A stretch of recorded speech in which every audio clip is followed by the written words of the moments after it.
So Jesse, you've been out here affiliated with the Poly Bowl since it started, and like 2019, is that when it was, or 2020?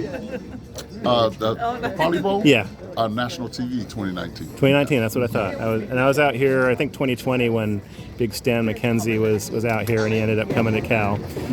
So is it pretty cool for you to be associated with a sort of a game like this, where you're able to highlight the local talent and the local culture and everything?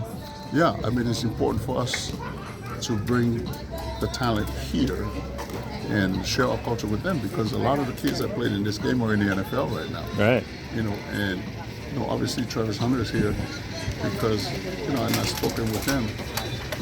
Being here 3 years ago made it feel like family, and that's what I love about. And he wanted to come back for that he again. wanted to come back for that field, because obviously with the success that he's had, everybody's pulling at him.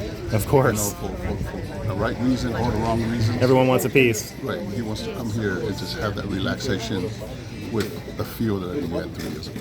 And Cal, being such close proximity to San Francisco, there's a ton of Niner fans in our fan base. And you were part of 4 Super Bowls there, right? Mm-hmm. What was the experience of playing with such a group of just professionals that got it done every time the pressure was on the line? Well, it's important. There's an article out there with teams that had the most 10-win seasons, more than 10 wins consecutively. We're at 16, and Tom Brady with the New England Patriots at 18. So it just shows you consistency. I think it's important for us to have that consistency, and the number one reason we're all consistent because we put team first. And the poor kids nowadays with social media and NIL and all that stuff, it's very hard to control them to put team first. It's hard. Hopefully this game can, for 7 days, make them remember that, hey, the team is a family, and you got to put the team first. Ohana, right? You do that, and you win championships. Everything else kind of take care of themselves, instead of you thinking as an individual. Yeah. And then you end up being out of the league before you know it. What was one or two of your most special memories with those years with the Niners? The years we went back to back. Yeah. 88, 89, right? 89, yeah. And we beat up John Elway and Uncle. And Stanford guy, that's something the Cal fans like. And this is before, I never thought they would soften the rules, because Joe threw those 5 touchdown passes with the whole quarter left. We took him out because we had a backup quarterback named Steve Young sitting on the Pretty bench. good guy, pretty good player. Yeah. It was the offensive line that made him. Yeah. Anyways, it just shows you how special those teams are. When you have a Hall of Fame quarterback backing up one of the greatest quarterbacks of all time. It was important for us to have that consistency and dominate, but we wish we kept Joe in there so he could throw 7 and 8 touchdowns. And Cal's struggled with their offensive line and for a number of years now, and you guys were fairly undersized, right? Yeah. But you always got the job done. Well, that's the joke that I tell the people I ride around with. I said, if you look at just the warm-ups, you will never pick the 49ers. You don't look at who gets off the bus. Yeah. But what made you so great? Well, Bill Walsh was about speed, and he always talked about Muhammad Ali and Ray Leonard.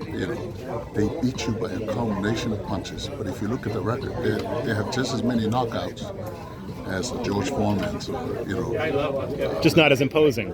Well, not as imposing, but you just keep punching away. Right. And we still hold the record as the most consecutive wins on the road at 18. Over 2 years we never lost on the road.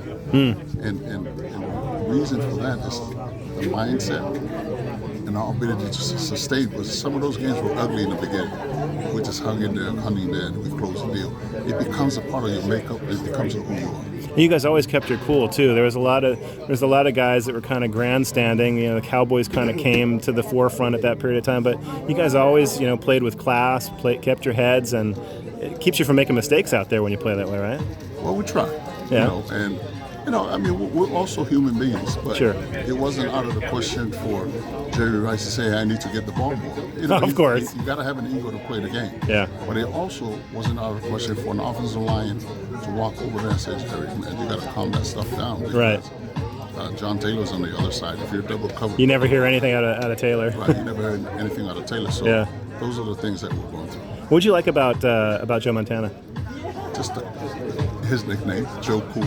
Yeah. The hardest thing for quarterbacks. You know, sometimes when people see how kids spin the ball and they say this with a strong arm, Yeah. to me, the quarterback that can stand with all the noise going on around him and not think, is somebody going to touch me right now and grab me and strangle me? Stand in the lion's den and throw an accurate pass. That's Joe Montana. But still have a sense for where the rush is around you without focusing a on sense, it. but a sense takes guts. Right. You know, you can have sense, but if you don't trust, you know, the guys up front, you're going to take off prematurely, which is kind of the issue we had with Steve earlier in his career. You know? Yeah. Steve He knew won he could run. Steve, he was the Michael Vick before anything else. Yeah. You know, he won 2 MVPs, and we didn't have a Super Bowl. Yeah. And nobody cared about it. Yeah. See you this afternoon. Okay. He did get one eventually. That was good to see. Yes, but we worked hard for that 6. Yeah. The 5 Joe had, Yeah. could have been 7 or 8. Yeah. But because they relaxed the rules, you know, you can't mug receivers coming off the line. Yeah. You can't. Ronnie Lott would have been broke if he played in this generation. Because he'll be fine. He has a fine check every week. Yeah. You know, because Ronnie would take your head off. Yeah. And that's the reality of the situation. And like anything else, you know, when the rats know there's no cat roaming the house, they're gonna go crazy. And that's true. why all this stuff. So now and then, you know, every now and then they say, well, Brock Purdy, Joe Montana, CB are comparable. Yeah, it's a different set of rules. Absolutely. You know, it's a different game. Totally different era. Hey, well, I appreciate you taking the time to talk. Have fun at the game tomorrow. Thank you.